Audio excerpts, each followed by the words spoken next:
Usted dijo que hay que desdramatizar la cautelar. Yo voy a dramatizar la cautelar, en contra de su idea. ¿Sabe por qué?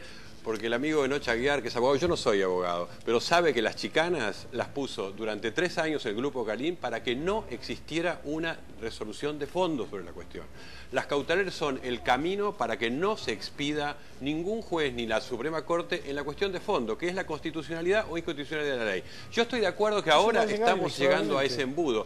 Me gusta que lleguemos a ese embudo, pero no es cierto que los 3 años no hubo una cuestión política. Hubo un parlamento que aprobó una ley por amplia mayoría y que fue dicho muchas veces, y quiero decirlo acá, fue dicho muchas veces que ese parlamento era ilegítimo porque había perdido las elecciones. Se dijo mucho acá. Entonces yo voy a decir lo siguiente. En el año 2011 se votó con el 54% a la presidenta que impulsó esa ley. O sea que la sociedad no tuvo ruidos con esa ley.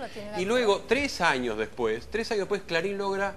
¿Sabe qué logra? Otra cautelar. Pero, ¿y usted sabe lo que no logra? No logra decir que la Corte defina que efectivamente qué es la cuestión de fondo, si es constitucional o no. Entonces, la cautelar, las leyes que la justicia declara inconstitucional, aunque hayan sido votadas por unanimidad del Congreso. Es una función de la justicia declarar inconstitucionales las leyes cuando entiende que lo son. Sí, correcto. Aunque hayan sido votadas por unanimidad del Congreso. La función de la justicia es declarar la inconstitucionalidad de la ley, no obstaculizar la declaración de inconstitucionalidad de la ley. Las medidas cautelares, el fallo de la Corte del 22 de mayo, la sentencia el fallo de la Corte del 22 de mayo le reprocha a Clarín No. su conducta dilatoria. Por eso levantó la cautelar la Corte. Bueno, la Corte levanta la cautelar. Perdón, me parece que hay un concepto que a mí me parece grave y que se ha instalado desde el oficialismo, que es que si un ciudadano o una institución o una empresa cree que sus derechos y sus garantías están siendo afectados por una ley del Congreso o por lo que fuera una medida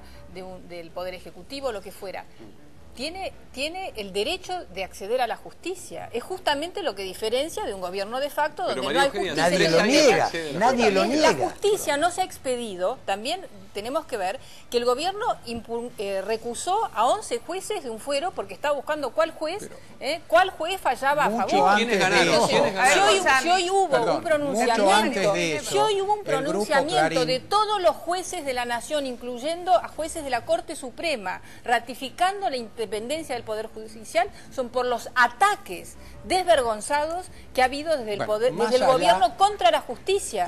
Entonces creo que acá... Yo después voy a contestar esta Ganar elecciones no significa que el gobierno está por encima del Poder Judicial y de las leyes y la Constitución. Una definición de la cuestión de fondo es que el grupo demandante, o sea, Clarín, tardó 11 meses en notificar la demanda. Cuando cualquier persona hace una demanda, obviamente lo primero que hace, lo más rápidamente posible, es notificarle al demandado, porque hasta ese momento el juicio no se constituye como tal. Evidentemente, en este caso, había muy poca confianza en que pudiera resolverse a favor de la inconstitucionalidad.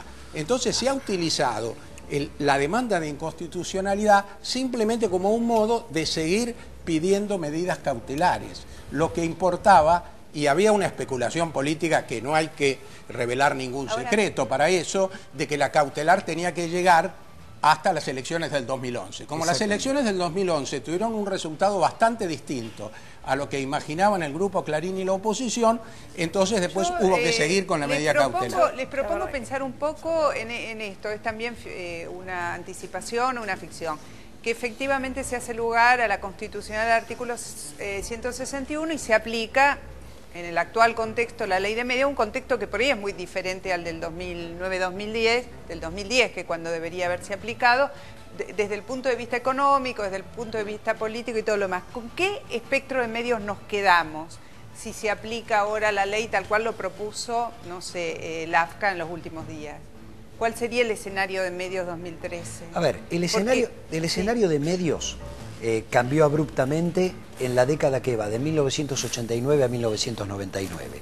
Los que antes eran grupos grandes se convirtieron en emporios económicos. De tener un diario, Clarín pasó a tener casi la totalidad de la propiedad del cable, 4 canales de televisión, radios, internet, etcétera, etcétera.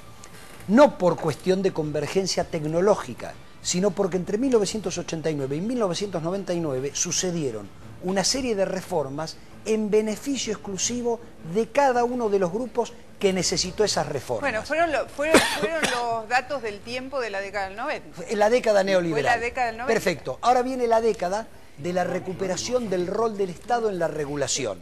¿Quién extendió las licencias al grupo, a todos los medios de televisión, de medios audiovisuales? Fue Néstor Kirchner. Sí. ¿Quién permitió la fusión de Multicanal y Cablevisión? Fue el gobierno de Néstor Kirchner. Y después Entonces no fue la década del 90, fue la década kirchnerista la que hizo eso. Perdón, María Eugenia, la década del 90... Y si vamos a hablar de gigantes te pido que me dejes hablar, te pido que me dejes hablar. La década del 90 fue las de las reformas legislativas que permitieron la concentración y la formación no solo de multimedios, sino de grandes organizaciones que ya no necesitaban ser solo dueños de medios. Una petrolera o un grupo de campo podía comprar medios. Esas reformas estructurales... Eso pasó en esta década. Las petroleras empezaron a comprar, Cristóbal López empezó a comprar hace unos años. Zar del juego y del petróleo. Esas reformas estructurales permitieron que los grupos de inversión... Esas reformas estructurales permitieron que los fondos de inversión que estaban prohibidos en la ley y que solo se podía tener hasta 4 canales de televisión, lo llevaran hasta 24 y se sacara el requisito. Pero quiero terminar la idea. Nosotros tenemos un mapa de medios absolutamente concentrados. Lo que se pretende es, dentro de los márgenes de la ley y de las posibilidades que da la ley, es ordenar esto para que Canal 9 todavía no esté a nombre de Alejandro Romay, saber quiénes son los verdaderos dueños, ponerle el límite que la ley establece y tener un control para que no funcionen como grupo. Si yo tengo un campo de 100.000 hectáreas y lo parto entre 100 hijos, no es que da lo mismo, no, voy a tener unidades productivas mucho más pequeñas con un impacto muy diferente, aunque todos sean hijos del mismo padre y de la misma madre. Entonces lo que se busca es que sean unidades productivas diferentes para que no haya posición dominante de mercado.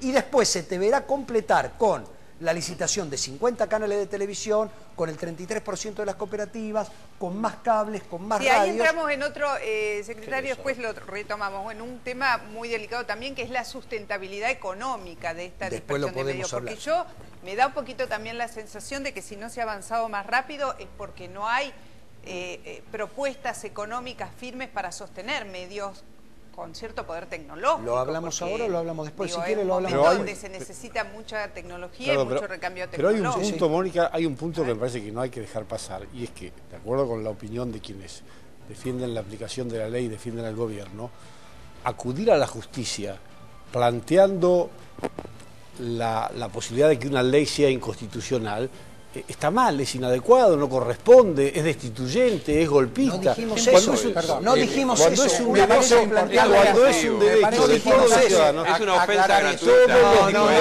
Todos los días se dictan miles de cautelares. No debieron entender.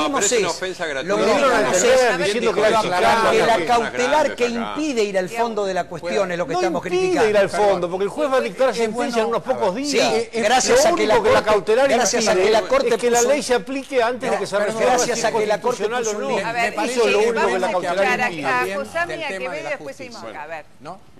Por supuesto que todo particular tiene derecho a recurrir ante la justicia y sostener que una ley es inconstitucional. Acá estamos definiendo una situación diferente. Es decir, hay un grupo económico poderoso, no cualquier particular, ¿no es cierto?, que recurre a la justicia desde hace 3 años con medidas cautelares para frenar la aplicación de una ley votada con un amplio apoyo político y social. Entonces, aquí hemos escuchado que viene la CIP, fijémonos quién viene, ¿no? Es decir, la CIP a certificar que en la Argentina no hay libertad de prensa, se dice que no estamos en democracia, y curiosamente pareciera ser que la única preocupación que se tiene respecto a la democracia es frenar la posibilidad de que el Poder Ejecutivo intervenga y tenga algún tipo de control o de regulación sobre la economía. Entonces yo me pregunto, ¿el Poder Judicial que es una corporación que desde tiempos de la dictadura... No, eso es inadmisible. Es inadmisible. Es un poder del Estado. La democracia está en poder del Estado como el Congreso, también como el con Poder una reforma del Ejecutivo. Poder Judicial. Entonces es una corporación el Poder Ejecutivo también. Tuvo que venir este gobierno para que hubiera una Corte Suprema que no nos avergonzara. Si creen que el Poder Judicial es una corporación, promuevan el mecanismo de juicio político. Pero no es una corporación. En todo caso, el Congreso también es una corporación, el Poder Ejecutivo, todo es una corporación. A ver qué ves. No, es un poder del Estado igual que el Congreso y que el Poder Ejecutivo. Sí, es un poder del Estado, claramente. Bueno, entonces no es una corporación, es un poder del Estado. ¿Será posible? Sí. Para fomentar ese diálogo, voy a citar primero al doctor Enoch Aguiar en una cosa. Tiene razón Enoch cuando dice que ahora estamos llegando al fin de la cuestión y vamos a tener que definir lo único que importa en esto, y es que se llega a que la Suprema Corte diga si es constitucional o no la ley de medios. La ley de medios no, un artículo. No, sí, dos artículos de la ley de medios, pero sabemos que son los artículos centrales bueno, no es lo único, pero son centrales en la aplicación de la ley. Yo estoy de acuerdo en eso. Estoy de acuerdo en eso y digo, ahora también retomo algo de María Eugenia. Digo, una vez que se defina eso, y suponemos, por lo que se ha pronunciado la Corte hasta el día de hoy, que la Corte no ha encontrado motivos para que la ley no se declare constitucional en todos sus artículos, viene una segunda parte que sí es complicada. Yo lo dije muchas veces, lo escribí, para mí el 7D no era una buena elección del gobierno nacional de creer que ese día cambiaba algo radicalmente. Lo dije siempre. ¿Por qué? Hoy ya no hay 7D, hoy hubo 6D y se terminó el 7D. Pero lo dije ¿por qué? Porque efectivamente ese día comienza un proceso muy complejo de saber cómo se hacen las transferencias, cuáles son las reglas de juego, cómo se evalúan las empresas, cómo se definen las titularidades que no son los primos los que las pueden tener. La ley en eso, y tenía razón Gustavo López, la ley en eso es muy clara. No puedo yo cederle a mi mujer todas las propiedades que tengo como titular de una licencia y seguir operando como tal. O sea, que lo que creo que se abre de verdad es que si se define finalmente, que yo confío muchísimo en la Corte y creo que se va a definir la constitucionalidad de todos los artículos de la ley, si se define eso, va a empezar un complejo proceso de definir ahora cómo se hacen todos esos pasajes. Solo digo acá, Mónica, lo digo acá, hoy 6 de diciembre, y volveremos a hablar el año que viene, intuyo que Clarín va a judicializar también todos esos pasos siguientes. Porque lo único que está en juego no es la libertad de expresión, es la libertad de propiedad que tiene el Grupo Clarín hoy. Tomo la posta que acaba de dejar Quevedo, porque lo que va a suceder efectivamente es que la Corte va a decidir todo este debate. El pasado, si fue culpa de uno o culpa de otro, llega a la Corte y se decide en poco tiempo. Ahora, para que haya comunicación de verdad en una sociedad, para que fluya la comunicación, con la ley de medios no basta. Hace falta como un taburete de 3 patas. Uno son medios que se van a definir cómo van a ser y tendremos por suerte un año para definir un montón de criterios que en estos días no estaban para nada claros. O sea que viene bien un recreíto para estudiar un poco más los papeles y ver qué es lo que se hace. Pero basta la ley de medios, hace falta 2 patas más. Una pata que anunció la Corte, curiosamente ayer, en su fallo, que diga cómo se accede los periodistas y los ciudadanos, todos, a la información pública, libertad de acceso a la información pública, que sea de verdad pública. Y una tercera pata, que está también en la ley, está en los artículos de la ley, que dice que los criterios para la distribución de la publicidad oficial deben ser objetivos y abiertos, también establecido por la Corte y dicho por artículos de la ley.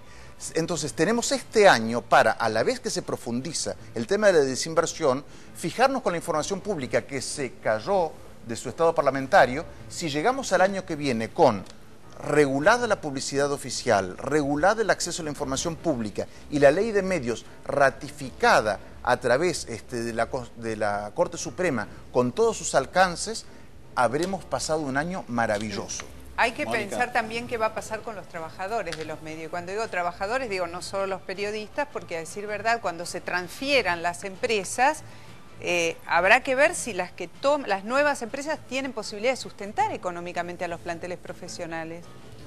De eso no se ha hablado tampoco. Ya está puesto, perdón, eso ya lo dijo el ministro de Trabajo, que está puesto en los pliegos, pero le quiero dejar hablar a Moró, que pidió la palabra. No, a ver, un comentario, porque vuelvo al concepto del optimismo. yo acá encuentro una coincidencia básica. ¿Cuál es esa coincidencia básica? Que no está en cuestión, en relación a la ley de servicios audiovisuales, la libertad de expresión. Todos acabamos de admitir que hay una cuestión de carácter patrimonial, de ordenamiento, efectivamente donde tienen que confluir el acceso a la información, la pauta de publicidad oficial, todas decisiones que ha tomado la Corte. Bien. Digo esto porque me parece entonces que tenemos que tener en claro, porque si estuviera en juego la libertad de expresión, el fallo de la Corte de mayo no hubiera sido el que es.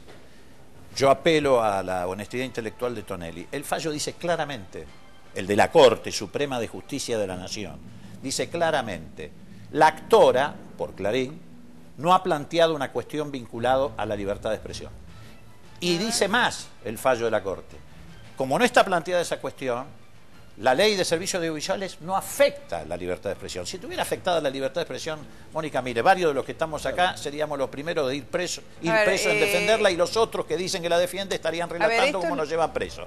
Entonces digo, me parece que esto es muy importante, porque es la médula de una inconstitucionalidad. Por supuesto también puede haber una inconstitucionalidad por una cuestión de naturaleza patrimonial, puede haberla.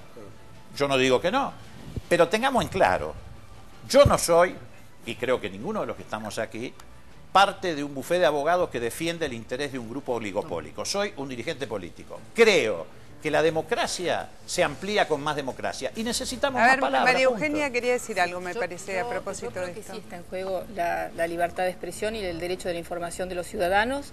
Lo vimos el 13 de septiembre cuando hubo una marcha multitudinaria en la Ciudad de Buenos Aires y en otros lugares del país, y que la mayoría de los medios audiovisuales no registraron o registraron pobremente. Pero también se vio... Todos los días. No. Yo no voy a TN cuánto hace. Este debate que se supone lo estamos haciendo en un canal con publicidad oficial, lo estamos haciendo lo que opinamos de manera distinta. Anda a hacer este debate a TN. María Eugenia, terminamos de escuchar... Es muy sintomático que hoy haya de los 5 canales de televisión, hay uno estatal, hay 3 que se sostienen. Si uno ve sus balances y sus presupuestos con publicidad oficial, es muy difícil ser autónomo si uno tiene un solo financiador, y eso ha cambiado, también ha modificado muchísimo las voces, hay mucha más uniformidad de voces, y creo que eso hay que señalarlo. Después, yo creo que ciertas cláusulas que tiene la ley de medios para mí son antidemocráticas. No me parece correcto que la única voz nacional pueda ser el canal estatal, el canal público, y que los medios privados de los ciudadanos tengan que estar restringidos a zonas. Me parece que me parece que eso era un artículo de la ley vieja que fue derogada en democracia y que ahora ha restituido esta ley. Es como decir ese artículo que dice que solamente el gobierno, los canales nacionales pueden llegar a toda la población y el resto tiene estas limitaciones y cupos. Es como decir que un diario solamente puede salir en la zona de Buenos Aires y Gran Buenos Aires, y que un libro solamente puede llegar al 35% de la población y no más, o como una película la pueden ver, si la hizo un cordobés, solamente la pueden ver los cordobeses.